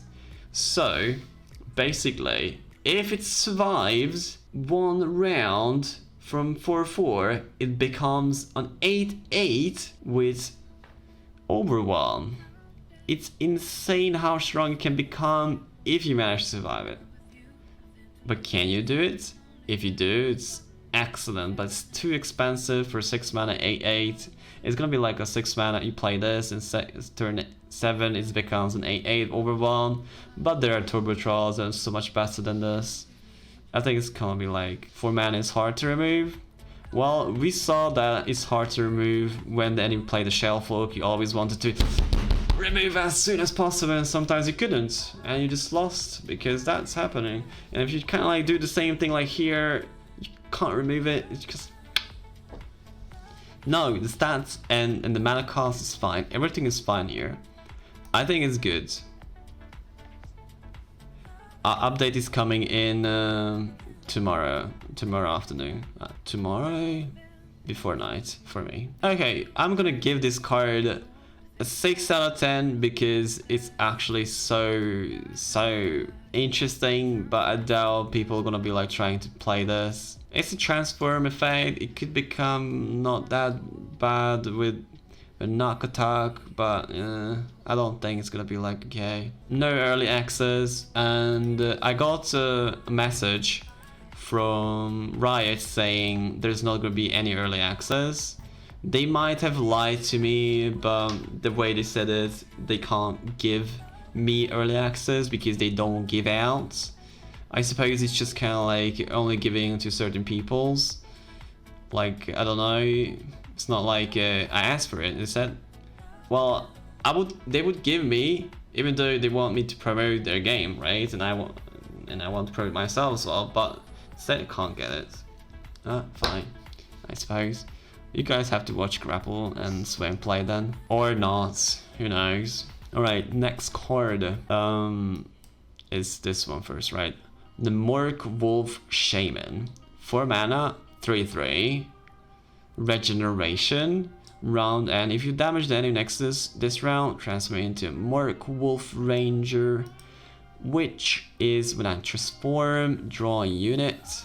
4 mana 5/5 regeneration. It's expensive as well, 4 mana 3/3, but it has regeneration. You can easily make it survive. And if you play this and the enemy just kind of like wants to smack it, you buff it with a troll chant or whatever.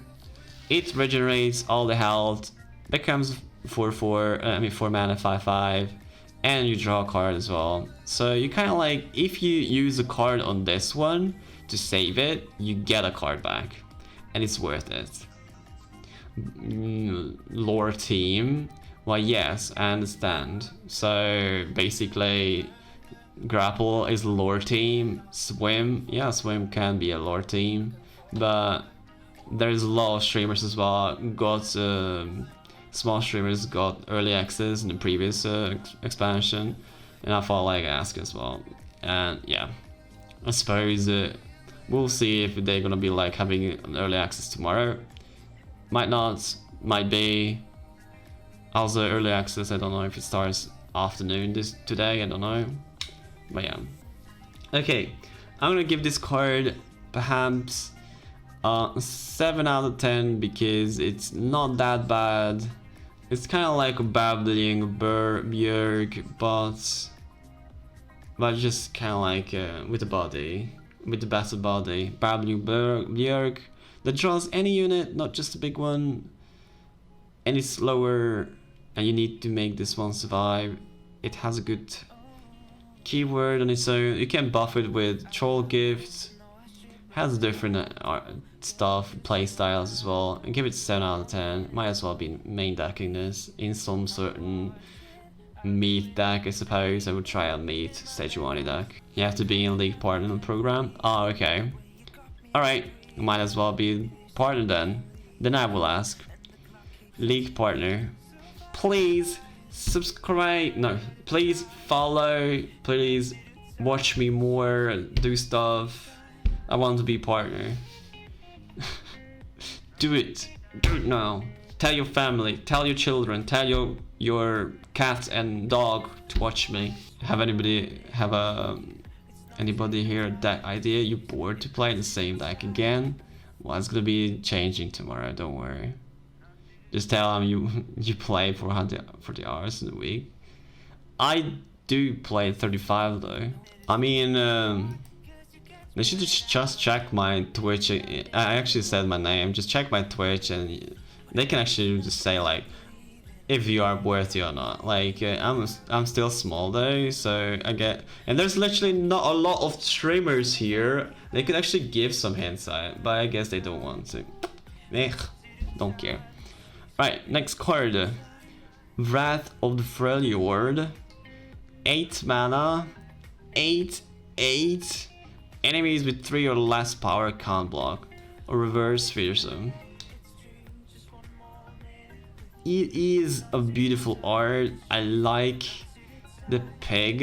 You can get the pig in a Trundle deck.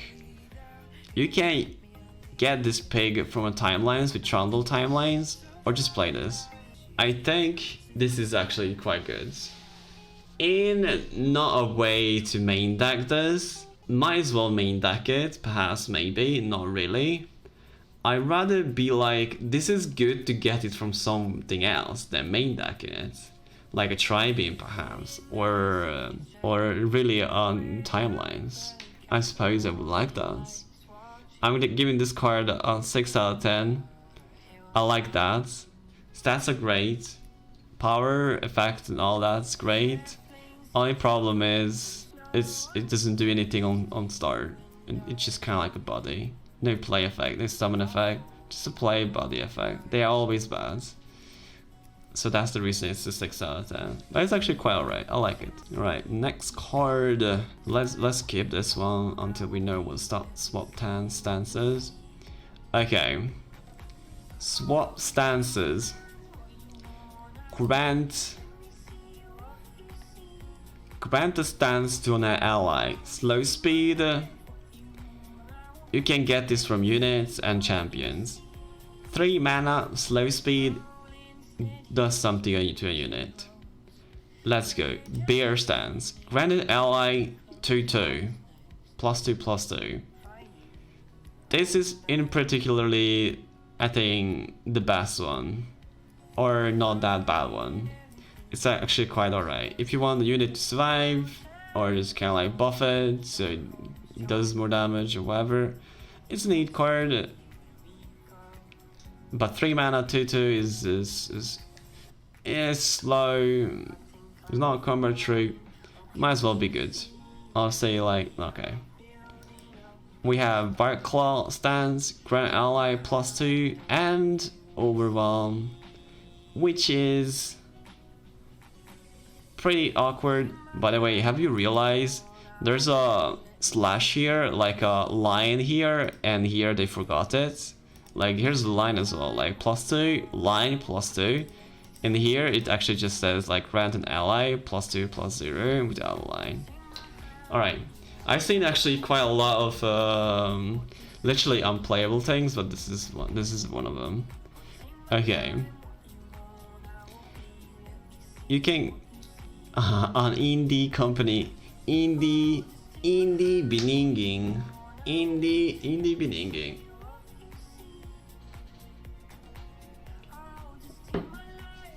Okay. I could like this, but it's, for 3 mana, giving 2 power and overwhelm and slow speed is pretty bad. I would rather not do this. Boar Stance. Grant an ally +0/+2 and regeneration. This, in the other hand, with Formidable, could be insane. Formidable, brother, this is insane. I would rather just go for this all the time. This is just basically an option because people thought like, well, nobody's gonna use this anyway. They should actually give like 3 power instead then, because this is just the same thing but health as well. Overwhelm is not worth 2 stats. This is one of my favorites as well. Ram Stance, deal 1 to everything else. Everything else. So basically you put it onto something that you don't want to die, and then deals 1 damage to everything. This is an insane slow speed control card. I like this one the most, apart from this in Formidable, and I give the whole stance abilities and all these stuff around a 7 out of 10 abilities. 7 out of 10. They're not that great, not particular. They're just kind of like slow speed buffs. And sometimes I like doing slow speed buffs, but there's no reason for them to be like slow speed buff, whatever. I guess they could make like brand ally fast speed and only slow speed to this one perhaps, but they didn't want to make a fuss about it and they put everything on slow speed. Okay. Claws and TA. Nice. Okay, this is what we can get. This is the Shaymin's Call. 6 mana, burst speed, Shaymin's Call, create 2 fleeting 0-cost stance swaps in hand. So what does that mean? For 6 mana, you can cast this twice, so you can deal like 2 damage to all things.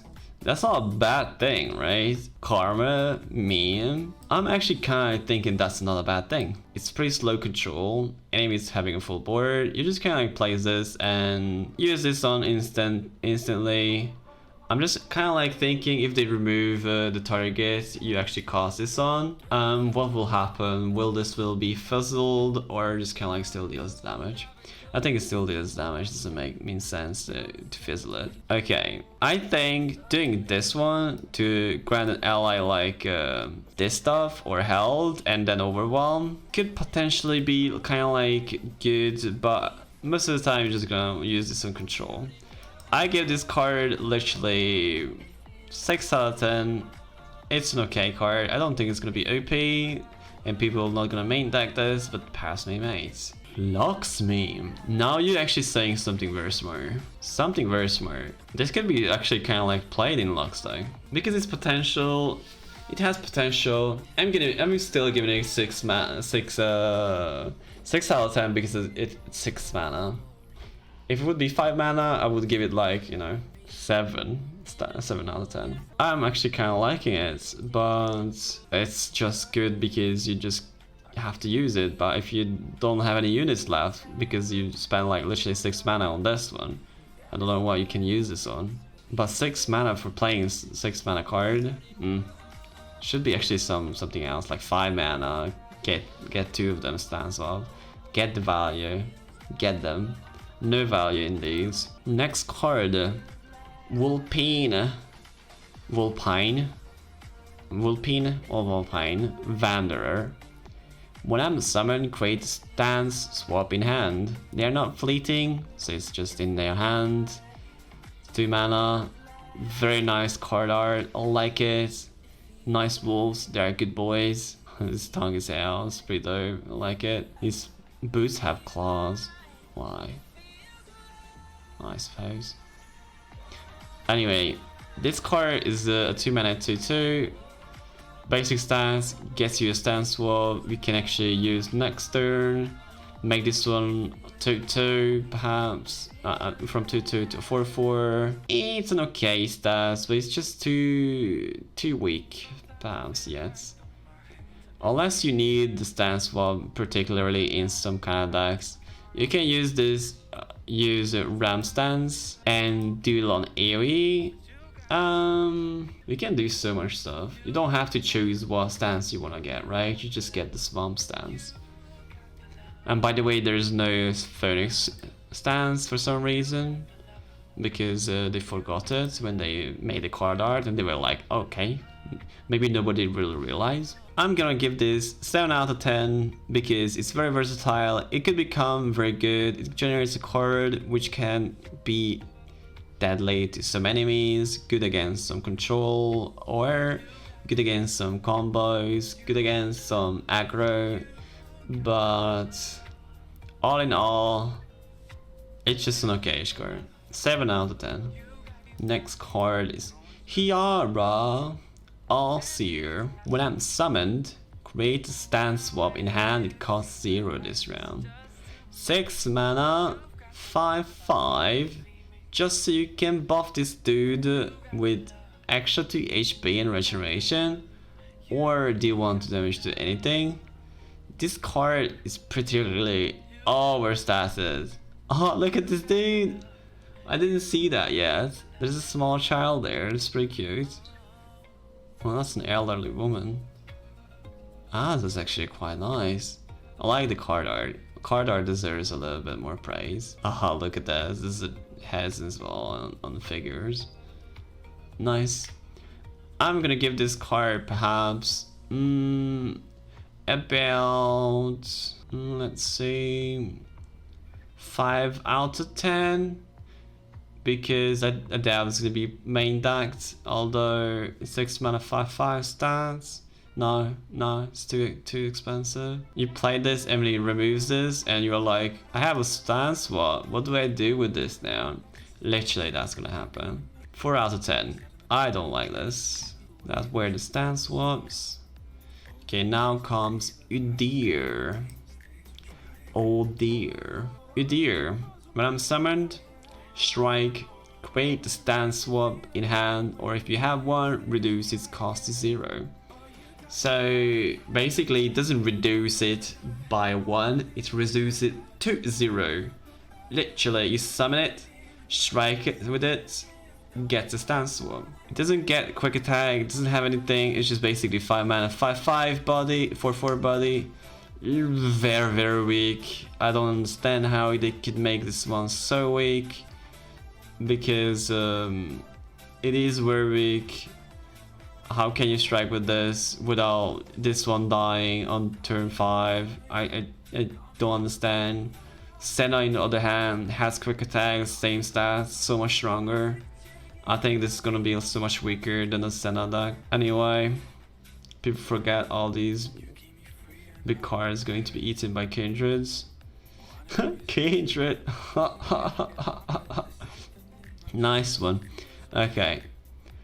Level up condition. You have damaged the enemy nexus 7+ times this game, which can be is doable. Udyr, when I level up, when I'm summoned, Wait, when I'm summoned or strike, create a stance swap in hand. If you already have one, reduce its cost to 0. I have +1/+1 for each stance you've cast this game. Basically, you cost like 2 spam stars until you play this one. Maxer, you kind of didn't level up yet. So the moment you want to level up, Udyr is gonna be like turn 7 or 8, maybe 9. And literally, you activated 2 spam stuff during that time because it's so hard to actually do it. Or 3 perhaps, maybe if you're very lucky. And then you place this, it becomes 5 mana, 8/8, just that like that. Doesn't have anything on play effect, and you can't use stance swap because you don't have mana crystals. You attack, they block with the 1/1 spider, then you cast the stance swap and put the regeneration or whatever in there, and basically only does something in next turn, which is gonna be like turn 10 already, and so freaking damn slow. This is gonna be like seeing 0 play. I'm giving Udyr 4 out of 10. 4 out of 10. Although I like his kit though, 4 out of 10 is gonna be terrible deck. Anything. Although it's gonna be like a Phallus all over again. I don't know what they didn't learn about it. Why they make it like this. Well, how they thought this is gonna be like okay compared to anything else. And now at least go to the champion spell. Is Spirits Unleashed, 5 mana. Grant your allies +1/+1, then deal 1 to everything. This is basically designed to counter Ahri and Kennen so they don't have to nerf it. It will produce 2 stands in hand. Wait a moment. Create a stance swap in hand, or if you have one, reduce its cost. Does it mean it reduces one? I think it only reduces 1 cost to 0. Only 1. If you have 1, reduce its cost. And because it would say if you have a... No, it possibly could be both, but I doubt. And it doesn't really matter because they don't matter. It's not like you can combine with Tri-Beam or anything. Like literally can't do anything else. Alright, grant your allies +1/+1 and then deal 1 damage to everything. The same as Ram Stance does, but gives your units +1/+1 as well. Why is this good? Because you don't even have units. What do you mean? All your units are big. Literally, this is a card you wouldn't use anyway. Why would you use this? You basically just do ram stance all over again. They're gonna deny your ram stance, and you just kind of lost a swap stance and spend like 3 mana for it. Literally, this doesn't do anything for 1 mana. It actually does damage to the Nexus. It's like a very bad ice shard you can't use in combat. I don't particularly like this.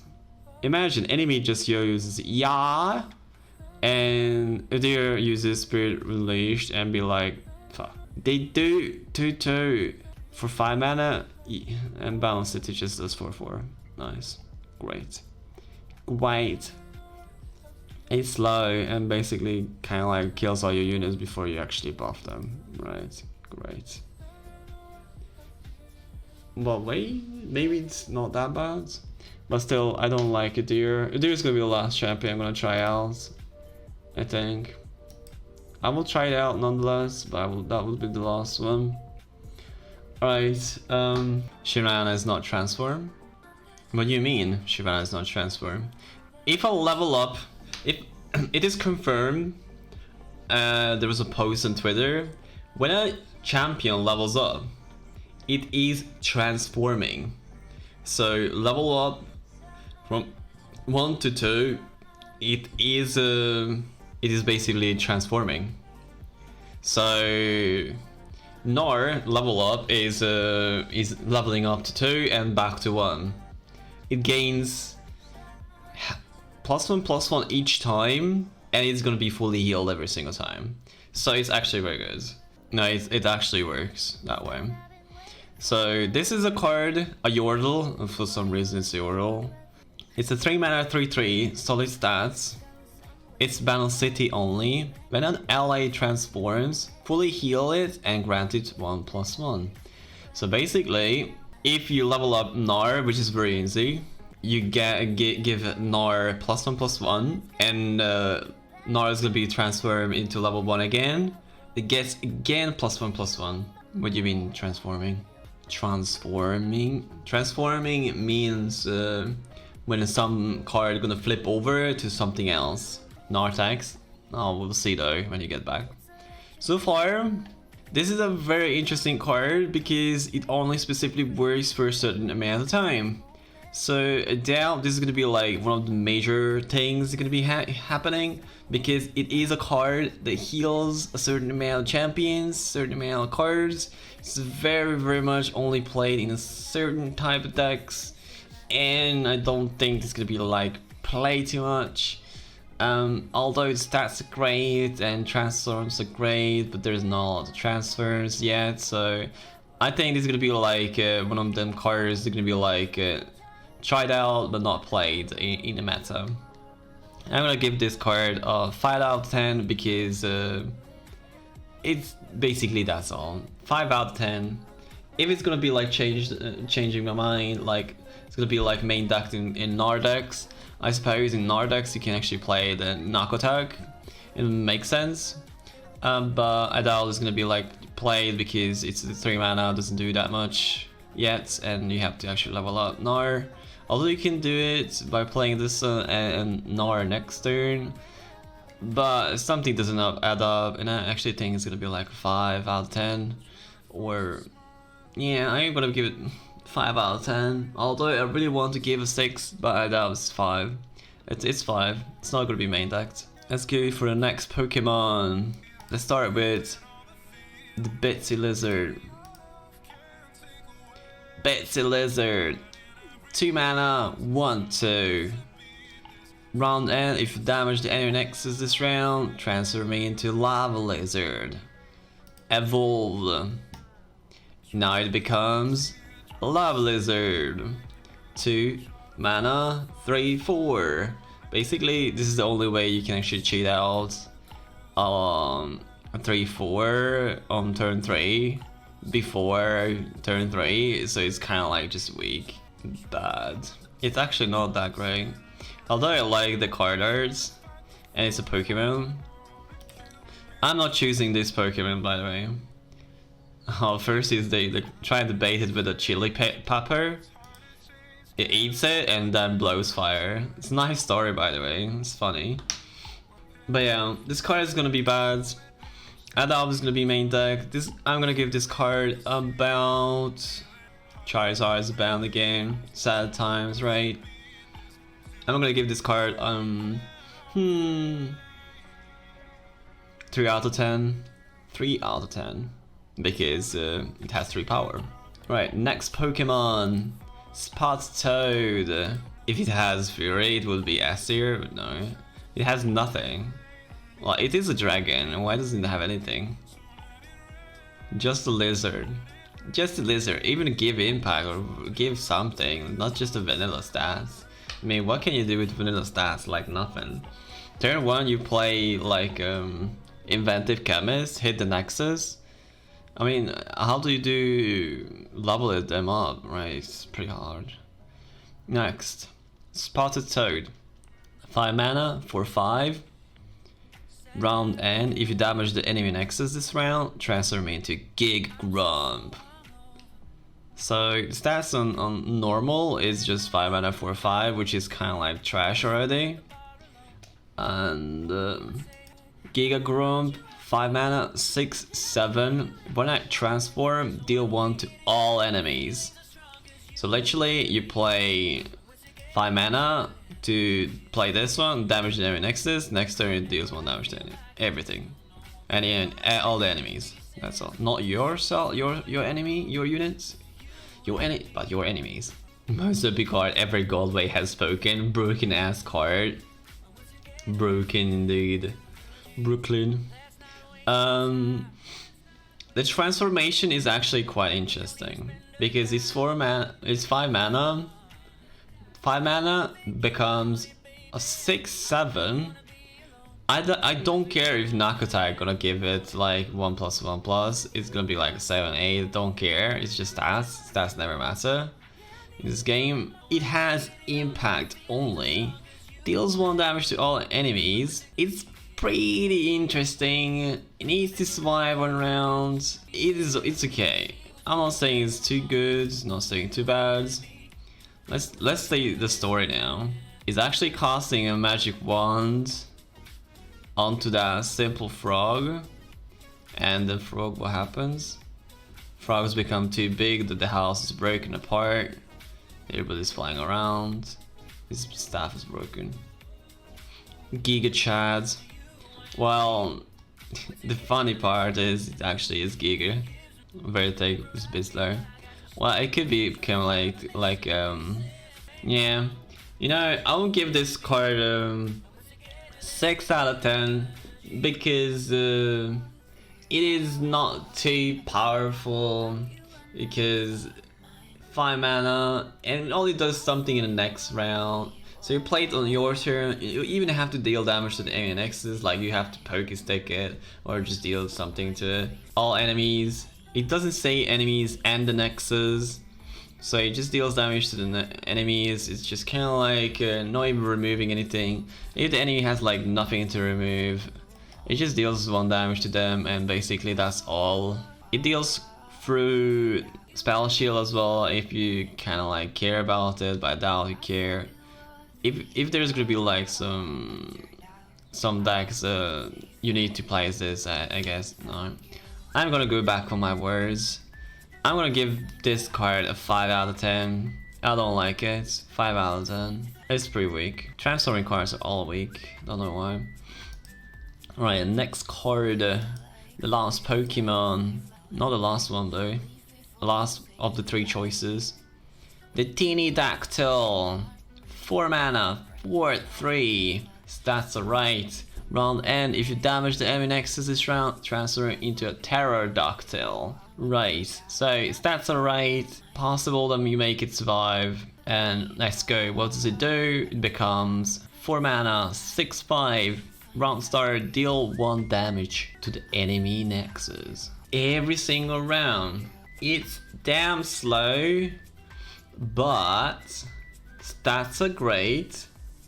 Much better than the others. It's much faster. Still too slow for 4 mana. Doesn't do anything yet. Might do something, but there's no gimmick. I would actually rather have this apart from like Sejuani.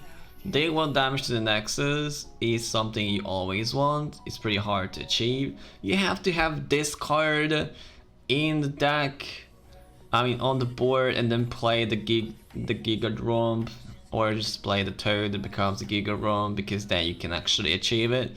This one needs to survive, that one needs to survive, all of them needs to survive. So much stuff needs to survive, bro. It's so hard. And if they just kind of like remove some of your combo units, you're like just screwed for your whole life. It's just not great. Only thing that could be actually kind of like be okay, you play turn 1 Inventive Chemist, and then play Teeny Dactyl on turn 4 and just kind of like does the thing. It's just, that's how I think it is. Or just play it next turn. Noxus follower with the same effect, about 1/5 burn with power creep. Oh yeah, and I know. But you have to actually deal damage to the Nexus as well before. And this can be played in an aggro deck as well, by the way. But damn, it's gonna be. It just doesn't. It could deal more damage. I mean, it deals 1 damage to the Nexus and it has impact. Not like it matters. Weird stats, same as all these Mecha Yordles. Like that's how much you're gonna see that. Like Mecha Yordles. I'm gonna give this card 6 out of 10. The best card, best choice is this. It beats water, although it doesn't beat the plants, but yeah, this is the best Pokemon. Thank you for the follow. Ooh, yes, 117. How you doing, mate? Welcome to the stream. I'll grow wide attack. This is becoming deadly, it seems. Okay, next card is let's go with this one. This is Nars one. We're almost done with the reveals.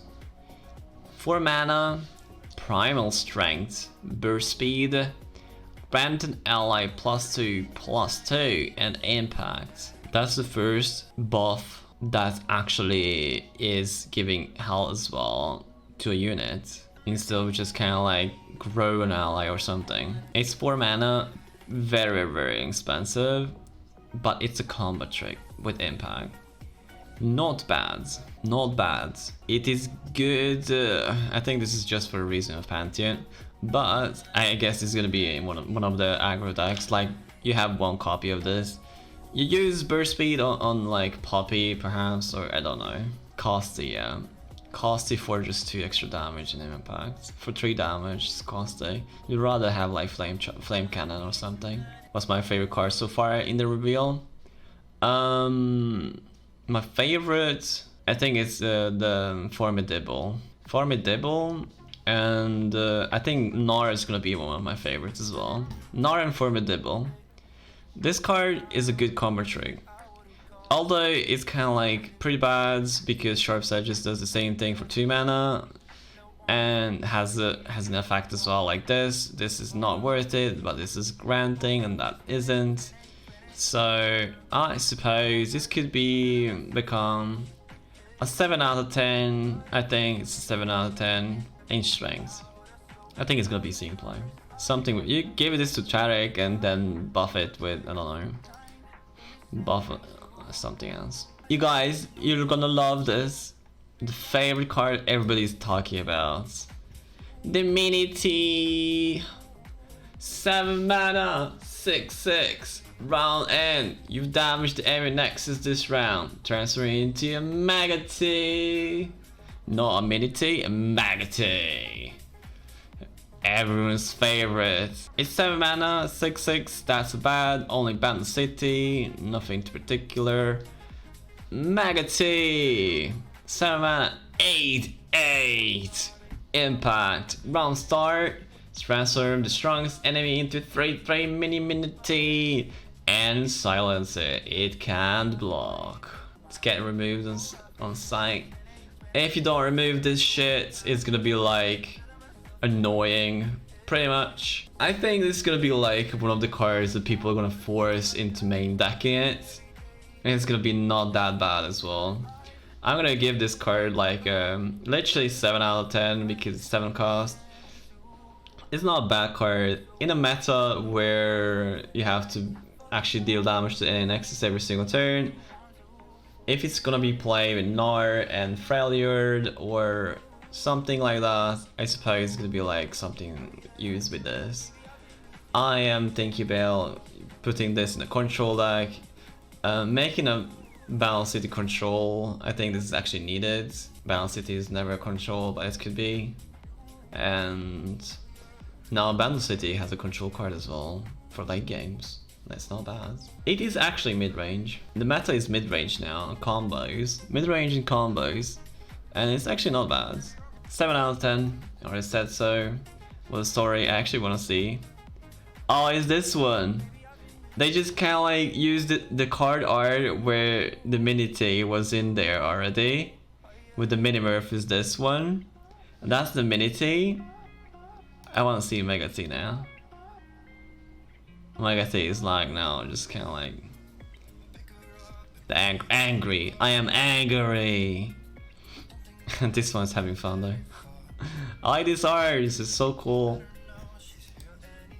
All right, last card for today, and I think it's gonna be the last card as well ever. It's gonna be Gnar. Gnar is so cute. One of the cutest things ever. I think they did it on purpose to make it so cute. It's a power creep for Echo. I've been hearing about Echo 2.0 instead of Poppy. But it's an aggro card. I absolutely think everybody's going to use this in the wrong hand for wrong purposes. Has the same stats as Poppy did before it buffed. 4 mana, 4/3. Freljord and Bandle City, double region. Strike, create a Perky Stick in hand, or if you have one, reduce its cost by 1. Can be fit everywhere like grandma shoes. It's such a good design, bro. It's such a good design. You can put this card everywhere. It's not like you're forced to play it in Shurima. You don't force people to... Bleh. If you force it to be in Shurima, it sucks then. Everything you force in Shurima sucks as a deck.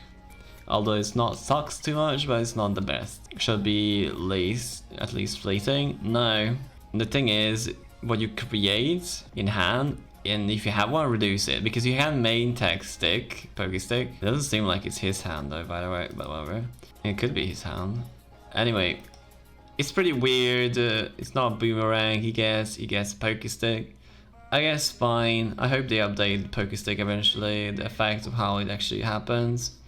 We all know what Poke Stick is and we all love that card. What does it level up to? I mean, how does it level up? Round end, if you have damaged any Nexus this round, level up. Levels up to Mega Gnar. So 4 mana, 6/5. Keeps the quick attack. Overwhelm. Has everything. 2 keywords, pretty dope. Easy level up, deal damage once into the Nexus. Very nice, very awesome. Very balanced. When I level up, grant the strongest enemy vulnerable. Strongest, not the weakest, so basically he's gonna be killing big units. Or something else gonna challenge that. Round end, if you have seen you start with the round with the attack token, transfer it back into Gnar. So it only transfers back if you had the attack token on the start.